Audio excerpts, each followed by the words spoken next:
Large crowds came out last weekend for the third annual Thousand Islands Wine and Food Festival held at the Brockville Memorial Centre.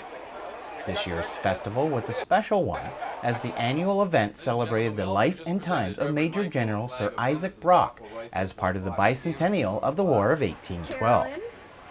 What also made it very special this year was the fact that 15 descendants of Isaac Brock traveled to Brockville from England and the US for over a week to take part in the festival and the rededication of the Brock Monument held on Saturday at Courthouse Square.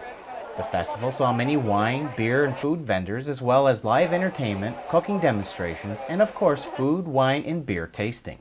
Back again this year were a number of local artisans, including Mike Laking, Laurie Sponicle, Terry Schwab, and John Sorensen.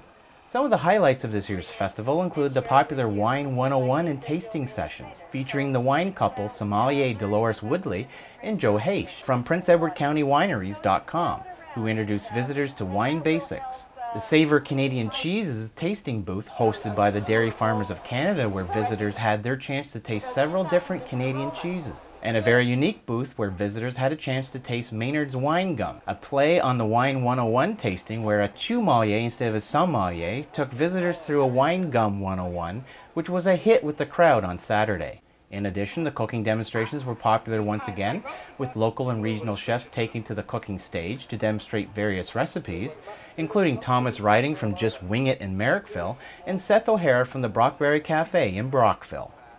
Including the rededication of the Brock Monument on Saturday, organizers say there were close to 200 volunteers that put on this year's Wine and Food Festival and put in many hours prior to and during this year's event.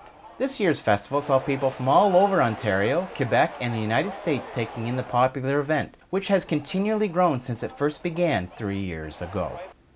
In Brockville, Dale Elliott, BN TV News.